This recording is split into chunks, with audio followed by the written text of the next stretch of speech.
He will change his title to Homological Symmetry conjecture. Thank you.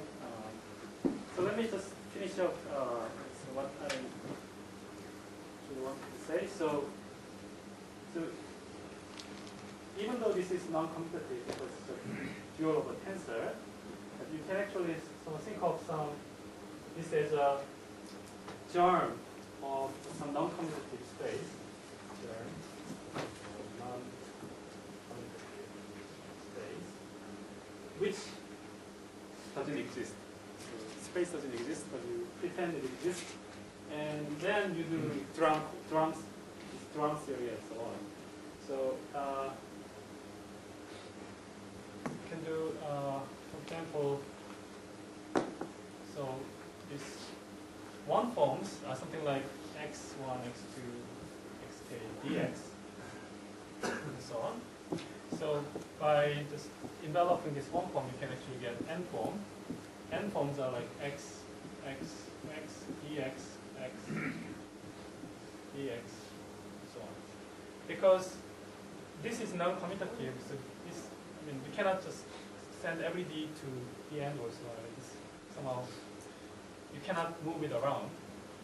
And actually, so this Durham or Karoubi complex of a non-commutative space is, instead of this nth differential forms, we consider its cyclization. So this means A times B is equal to B times A. And when you have this kind of thing, so you just switch the order. Because it's non-commutative, you switch the order of these two, that means you are rotating your walls. So this is called omega cyclic. And because this is a non-commutative space, which is a point or germ of a point, actually the homology of this vanishes. This is trivial. There is this Poincare lemma that is homology trivial. But in this space you have this vector field Q, and you can do all kinds of things. So you can do Lie derivative, interior multiplication, I, Q, or I, any vector field V, like in differential manifolds, and so on. And because this Q bracket Q is 0, that means LQ bracket LQ, which is supposed to be L of Q bracket Q, 0. But LQ bracket LQ is Lie derivative twice of LQ. So LQ provides another differential,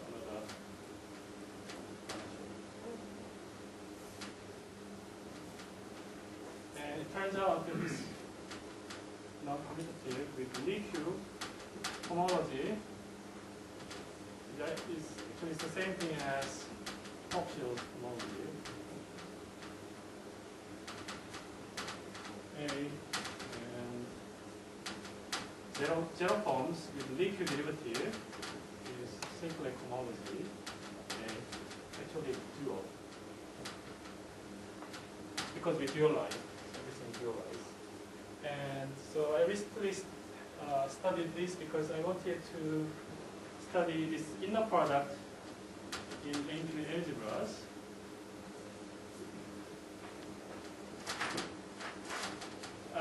So, I mean, last lecture we started with Frobenius algebra where we have this inner product. And in infinite algebra we also have similar inner product. And this guy actually corresponds to symplectic form in omega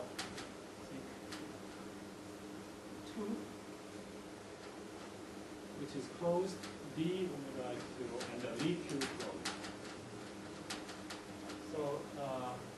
So you can actually get a lot of information of this inner product using this just basic differential geometric operations. taking D and taking D inverse also. Anyway, so if you are interested, then please ask me in person. So let me go to the next talk.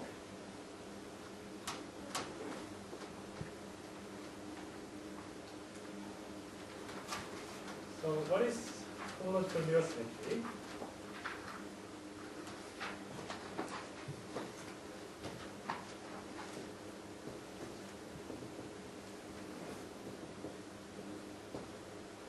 So this is some symmetry between some kind of symplectic information with some kind of complex information. So if you're not familiar with symplectic form, then just consider symplectic is just two form, which is non-degenerate. So if you're not familiar, just consider sphere with area form, which is two form, or torus with area form. This would be perfect. And so I mean, historically, people studied some kind of holomorphic curves. I mean, physicists somehow conjectured the number of holomorphic curves, which symplectic manifold corresponds to some kind of period integrals, which I don't know very well. So this was actually start of mirror symmetry in. Oh, I forgot. So start of mirror symmetry in in the beginning of 1990s or at the end of 80s, but this is a bit hard to describe. I mean, how the correspondence of number of holomorphic curves and period integrals in mathematically. So Kontsevich came up with some very strange idea of very rigorous mathematics, which is some kind of, there is something called what's called Fukaya category, and there's this derived category of coherent sheaves, and you do what Jinhyun explained last time. So this triangulated envelope and take derived category, and this is already derived category, so is equivalent. So this is HMS conjecture. So I'll explain more detail what is Fukaya category and so on. So if you are not familiar with coherent sheaves, then just consider vector bundles. And if you're not familiar with Fukaya category, then just consider lines. we just consider spheres, so now we have consider lines. And some category constructed out of lines. Okay? And so, I mean, this is quite a jump from a number of holomorphic curves to some very strange object. And so, but it's been like, so this was 94. Now we understand more what is this homological mirror symmetry conjecture now, thanks to many works by many people. So, is that conjecture or it is proved? Proved in several elementary examples. Still a conjecture. So, yeah, in general, it's a conjecture. So, so before talking about HMS, let me talk about SYZ. So this is Strominger. Let me just say Strominger, Yao, and Jaslov. This is Yao. Conjecture. This is following. So what they claim is this mirror symmetry, which looks very strange, is nothing but just taking duals. So this is mirror symmetry is dualization of torus fibrations. And this is supposed to be Lagrangian torus fibrations. So if you don't know what is Lagrangian, then again, think of lines. And okay, so what this means is you have some base, which is what they call affine manifold, and then you have some torus fiber with the same dimensions. So if this is n dimension, you have this torus fiber of n dimension. And they claim that mirror symmetry is nothing but just with the same base, but with dual torus vibration, which just think of it as Hom, T, and C. So this is too easy. Doesn't tell us anything. Okay, so so let's see how. And this SYZ conjecture has been proved for torides and so on. And it's difficult when everything is this torus, very good looking torus, then it's okay. But when you have a torus which looks bad, like this, then now it gets much difficult. So instead of the torus, let's start with the sphere. So you think of sphere as a torus fibration over a line.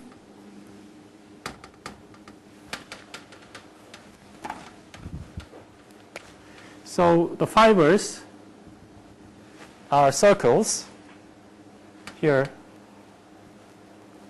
Right? So what should be the dual? Mirror dual. So we are supposed to take the dual torus fibration, but we don't know what to do at this point. And it actually turns out that if you consider suitable metrics, if you think of this as circle of radius r, so radius, then the dual, this dual, you can think of it to have radius 1 over r. So you go to a circle which is 1 over r. Okay, if this is r, then what happens? So if this is radius 1, then it's, and here we would still have something of radius 1. But as we approach to North Pole and South Pole, or East Pole and West Pole, the radius decreases to 0, and that means circle becomes infinite radius. So that means you get something like this. So it somehow blows up. So the dual of a sphere is not a manifold, but it's actually it blowed up. So conformally, this is same as C star. And now we have to something to record that it actually blowed up. C star, this would be 0 and infinity. And that we actually have this kind of singularity we have to say. So then we need some kind of potential function. So this potential function, in this case, it's given by z plus something like 1 over z, or with some other constants. So z is a coordinate here.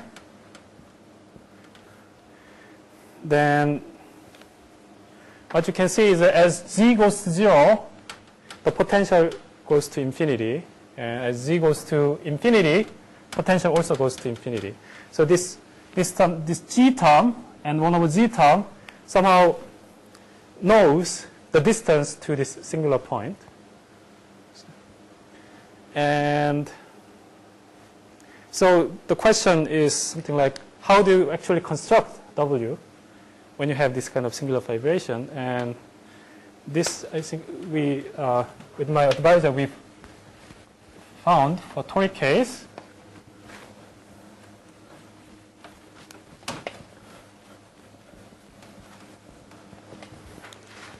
So with my advisor, so W is determined by holomorphic disks. But the formula is a bit hard to, I mean, for toric manifolds. And I mean, so the holomorphic disk, I'm considering something like some holomorphic disk like this, which pass through south pole, and holomorphic disk something like this, which pass through this north pole, and so on. So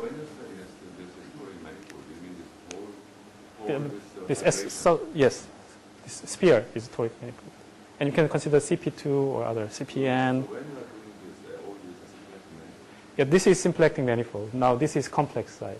You can actually also think of this as symplectic, introducing appropriate symplectic form, and think of this as complex. So there is two mirror symmetry. So you can think of symplectic here and goes to complex here, or you can consider symplectic here, goes to complex here. And when you say this is true for toric manifold, I mean, you need this Lagrangian for the vibration. So every fiber is actually Lagrangian except at these singular fibers.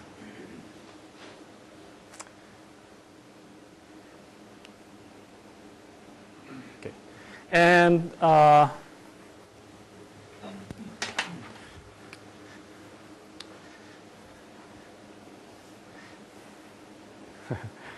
so before I go on, let me just mention recent Fukaya's result, which says that actually one can consider when you have a Lagrangian submanifold here, how do you obtain this vector bundle or coherent sheaf? So Lagrangian L2 coherent sheaf is actually first I have to construct this. If I have X, this dual manifold X hat, then we actually think of this as H1 of this LU complex. So this is torus fiber. So for each torus fiber, you want to take the dual, and the natural way to take the dual is look at the cohomology element, and that would be just some way to look at the dual torus. And then you have to take the union of all this.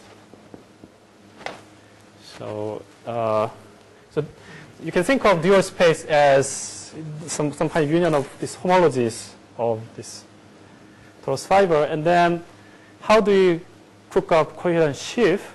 So what you have is some kind of Lagrangian submanifold L here. Then you want to construct a vector bundle here. Then what you do is look at union of some floor homology of L and LU for each U. So for each space U, you associate this some kind of vector space.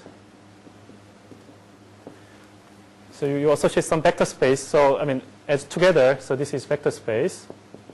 So together you get some kind of vector bundle. So that's, I mean, at each point, it takes some long time actually to really say this. But let me just mention one more thing, and then I go to basic things. Is that if you have suppose you have a section of torus vibration,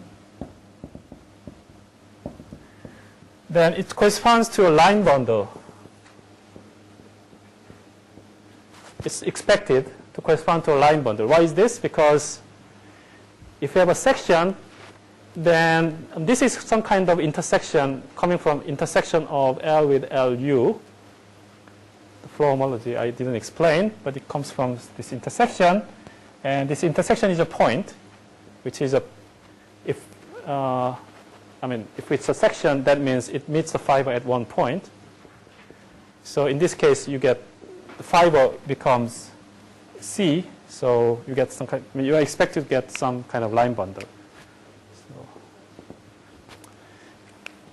anyway, so this is how you go from this Lagrangian to vector bundle, but some of the details are not still yet written down.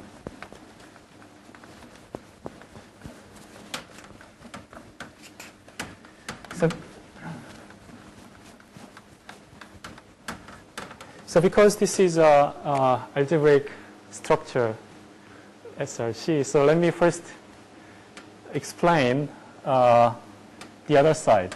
So so now the objects are very simple. So it's a C star with W, which is Z plus 1 over Z. And here you have the CP1.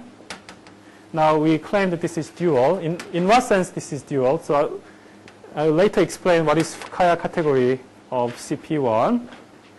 And this should correspond to what is called derived category of singularity, which with this scary name, category of singularity. And this is actually known to be equivalent to category of matrix factorizations.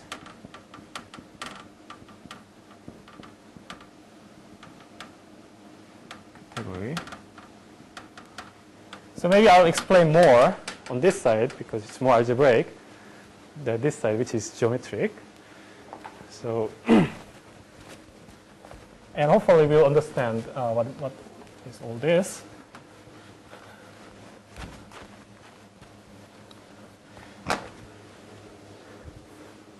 By the way, if you ask me so this question, why from symplectic to complex, is kind of very difficult question. And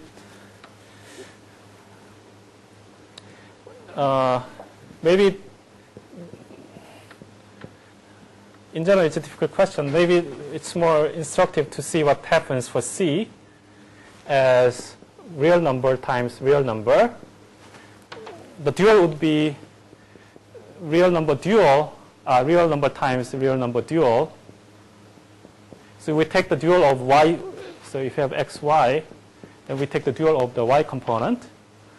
Then symplectic form is like the area form, so it's like dx dy. And here we should have the complex structure, which sends ddx to ddy kind of thing. This is the complex structure, which is this. But the complex here, the fiber direction is not this y coordinate, but r star, which is the dual. So instead of ddy, you actually have to say it's dy. So dy, vector here is dy, vector here would be ddy, because it's a dual. So you need some map which sends ddx to dy, and you can, if you think of this, so if you just bring dx dy here, and you take interior multiplication with ddx, then this guy will go away, and you'll get dy. So this interior multiplication, actually, you can think of it as going from complex. If you have a symplectic form, you obtain natural complex structure given by. What I mean is dx. The input is this kind of vectors, and this dy usually should have an input but in our star, this you can think of it as a vector.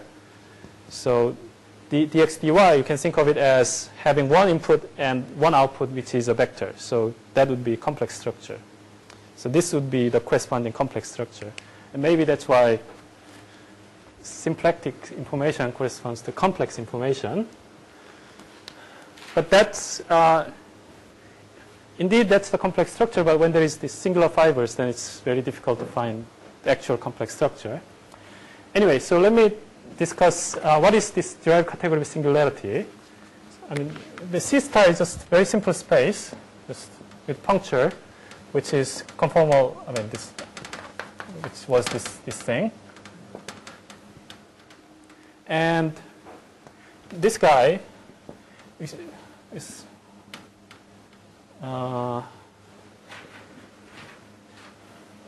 defined to be coherent sheaves or vector bundles. You just take arbitrary point y, and you consider W inverse of y, and you consider the fiber would be some kind of a torus, and there will be some singular fiber where the fiber is singular. If it's I mean, there will be some regular fibers. I mean, this W might have some critical point where the inverse image looks like this. And the derived category of singularity is defined by looking at vector bundles here, divided by what's called perfect complex of inverse y. So this is projective resolution of finite lengths. So this would be, so it's coherent sheaves, and this does not need to be projective. And this is just arbitrary complex of bounded lengths. And if it consists of projective resolution, then it's called perfect category. And if you consider the quotient, then this is only non-trivial at singular point. And there is some result of Serre or someone which says that if the manifold is regular, then you can always resolve your coherent sheaf by some projective resolution of finite lengths or something. And so the quotient, you get nothing. And oh, so this is the actually product of all y.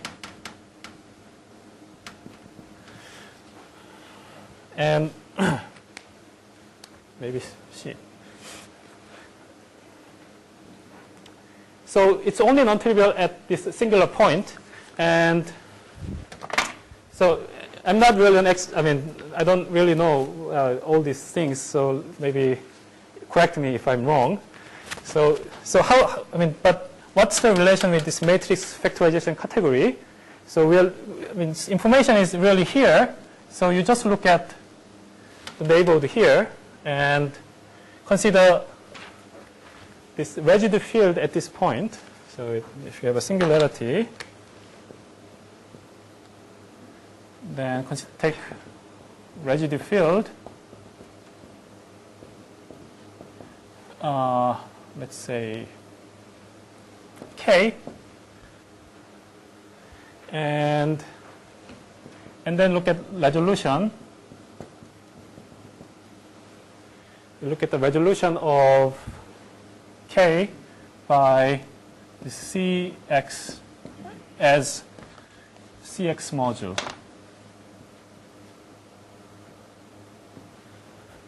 Then I don't know very well, but there is a result by Eisenbod which says that this resolution, so you have some resolution, and then after sufficiently long line, you get periodic, something periodic. So it's x0, x1, x0, x1 with some kind of periodic sequence to the end. And Eisenberg proved that you always get this periodic sequence. And then this is actually what's called so this is the origin why it's related to matrix factorization category. Actually, to get matrix, this is, anyway, so let me make the long story short. And then what is matrix factorization category?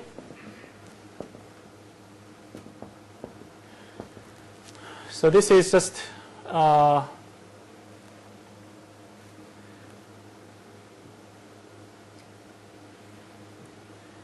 we consider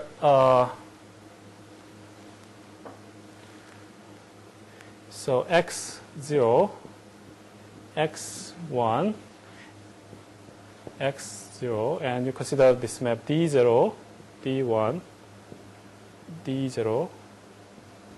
So it's a periodic complex, and what you require is that the composition is given by this some kind of this function w, something like this.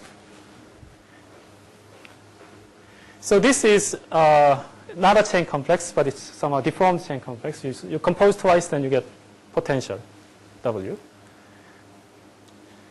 And let's see.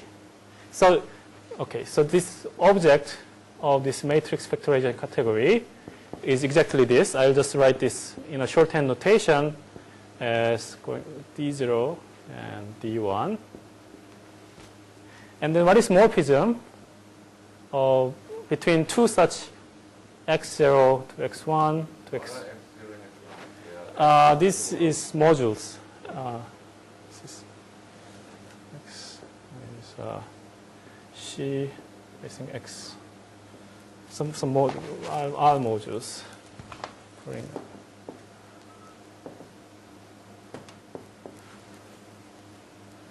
And the morphism between x, let me write this way, x and y. Okay, so just write the correct way. Would be, what you would expect, any kind of map from y0, y1, or y1, y0. Any map.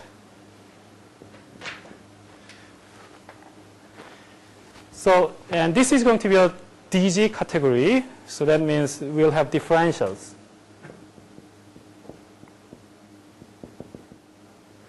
So composition is actually trivial. You just go twice. But what is differential? Differential is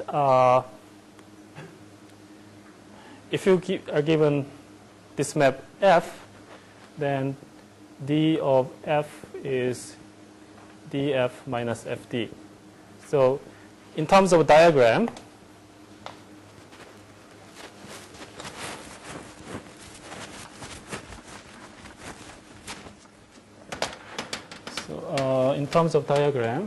so you get x0, x1, y0 to y1.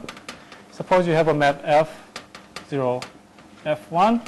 Then the differential of f in the home space is nothing but just composition this way, minus composition this way.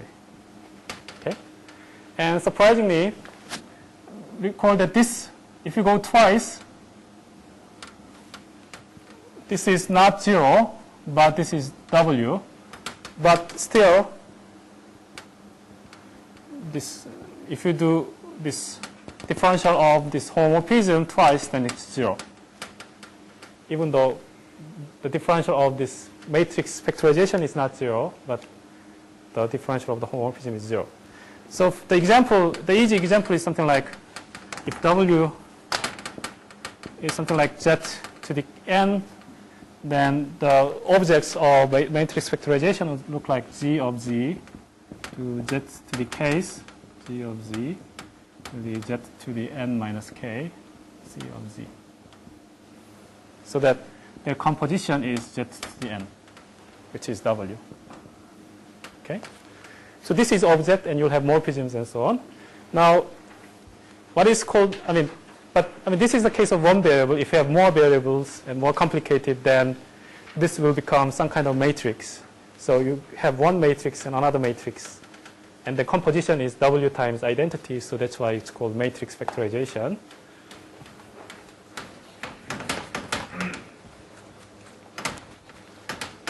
So let's consider the case. So in the case W is Z plus 1 over Z, then the critical points are non-degenerate in some sense, and it's known that W is really behaves like Z squared, which is a Homological lemma or something.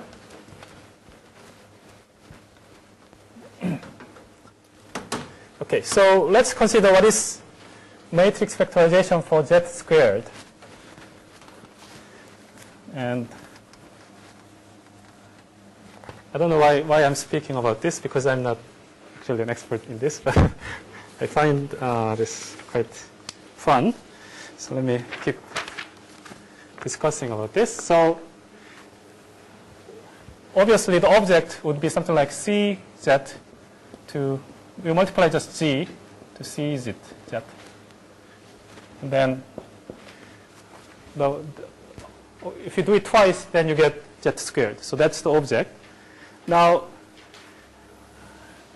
I would rather, so physicists actually come up with different notation for this, which is you consider you think of this as level 1, and you think of this as level theta. Then you consider C, Z, and with another variable theta, such that theta squared being 0. So theta is some kind of odd variable in their language. So this is just nothing but CZ direct sum of CZ times theta. So this is level 1, this is level 0, level 1. Okay? And so now if you consider Hom from this guy, star, Hom from star to star, you have to consider a map from this to this.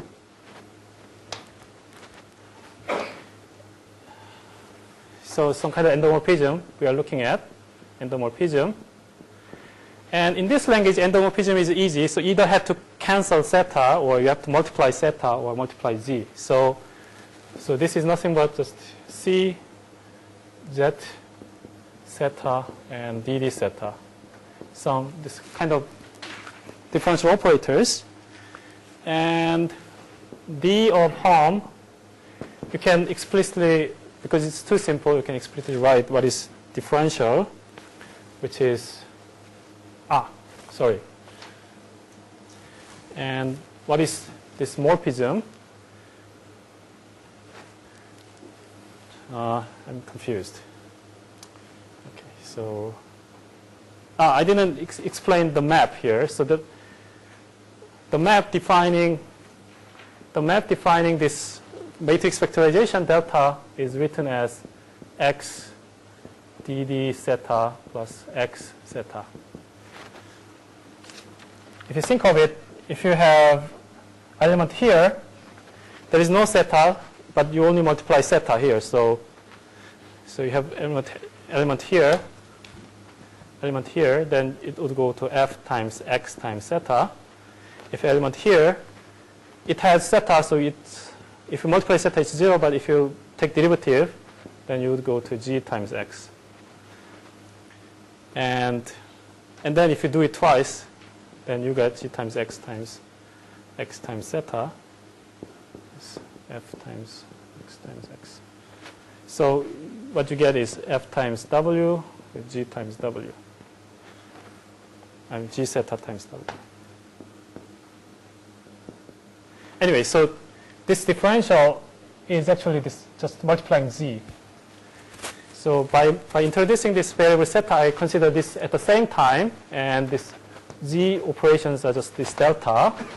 And so this is kind of morphism from here to here, this is this endomorphism space, and the differential of this home space is nothing but because it's given by this kind of commutator, so it's just commutator with delta.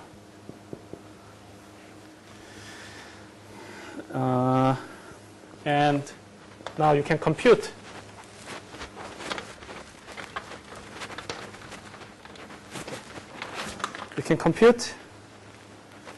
Okay, so z theta dd theta, and you can compute d home of theta just by applying these formulas. It turns out to be just minus plus x. D home of dd theta, just apply formula, then you get minus x.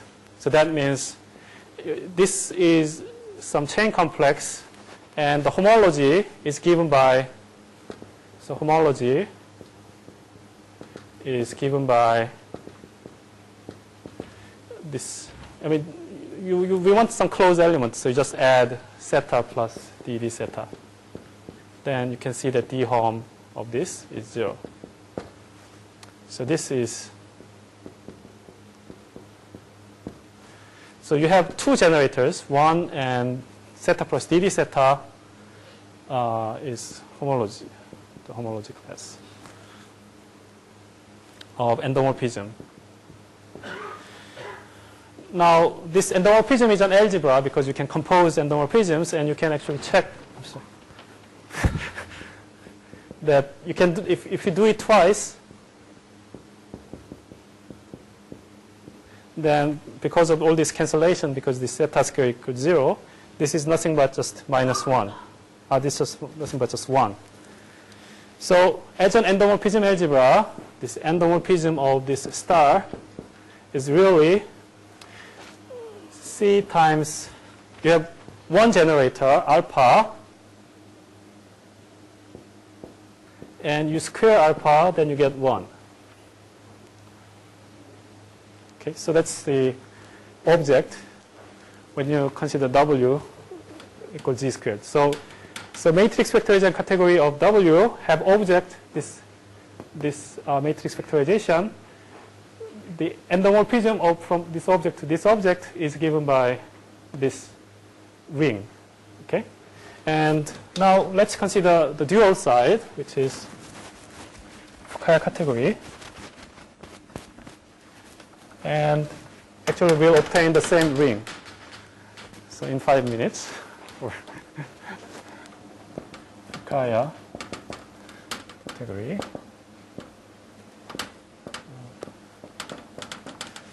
So consider,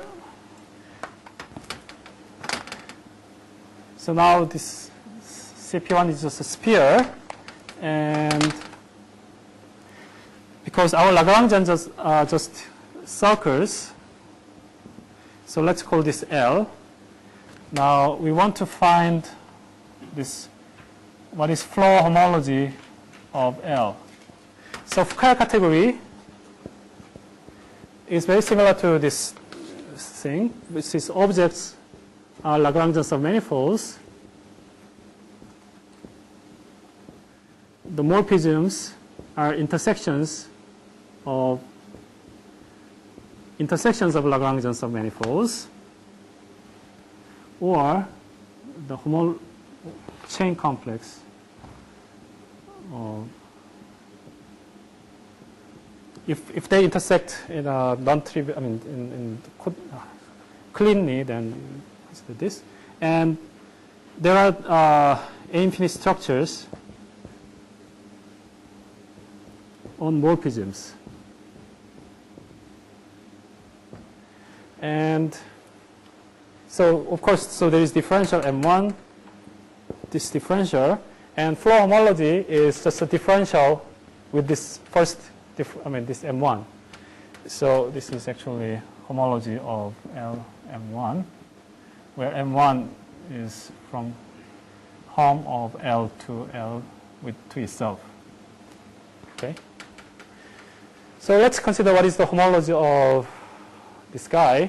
And it's defined by this Fukaya FOOO, Fukaya O and Tain Ono. And so M1 is counting. Okay. So first you start with the homology of L. So you start with the homology of L with additional operation M1 plus. So homology of L is very simple. You have two classes. You have the point class and you have the circle class. And the differential is defined by looking at this M1 plus is looking at all holomorphic disks passing through the point, and this holomorphic disk always always means L, so this is actually by definition 0. So if you really consider holomorphic disk which pass through this point, then there are two obvious ones, which is this upper hemisphere, and the other one is this lower hemisphere. And they somehow cancel out. So this is, you have this +1 and -1. So this map is also 0. So that means your differentials are 0. So that means you have two generators, which is this maybe 1 and alpha. Okay. So this is, okay, let me call this alpha, and this is 1, according to that one. Now, what is the ring structure?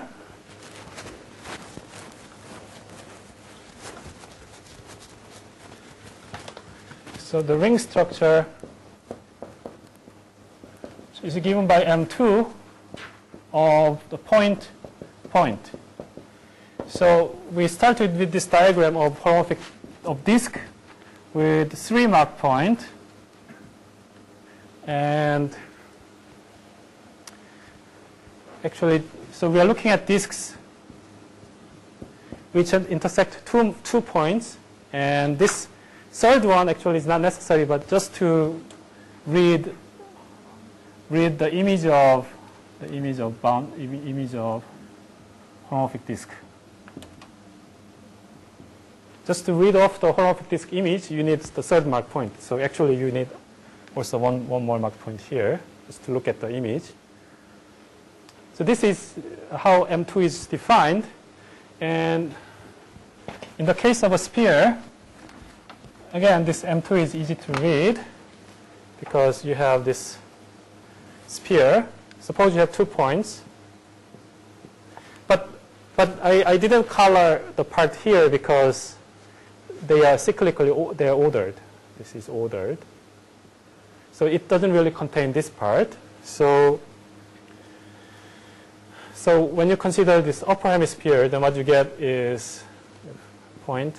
And when you compute M2, then what you get is this upper part of the arc. And when you consider the lower hemisphere, then you get the lower part of the arc. So this is the sum over this plus this. And actually there is some, we put some record on area of the disk. And this is nothing but just the whole circle, T to the area. And the circle as a cohomology element is just 1. So let's say area is 1. So you have T. So what this says is the flow homology of, so this kind of computation is actually done in my paper. And so flow homology of this circle has ring structure, which is x, c times x, alpha, which alpha is a point, and alpha squared, the product of alpha being t. So it's almost the same as the algebra structure we obtained, which was C of alpha squared equal to 1. So this Fukai category have this formal parameter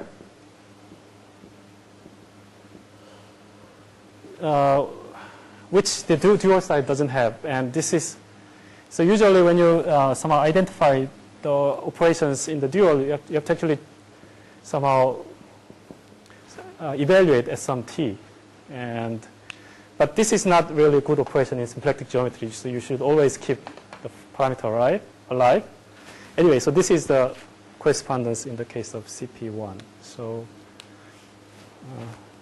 I don't know if it was understandable, but anyway, so somehow you have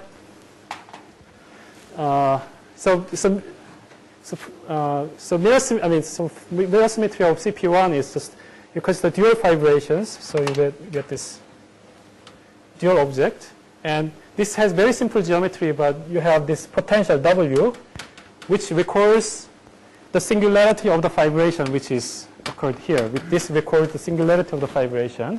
So the category information here is concentrated on the information coming from singularity. And this information on singularity, you can look at either derived category coherent sheaves or this matrix factorization category obtained from this singular point. And yes, and then they are expected to be isomorphic in general. And this has been verified in some cases, but not in general. Do you have any questions? I have a question. Sure. So in the middle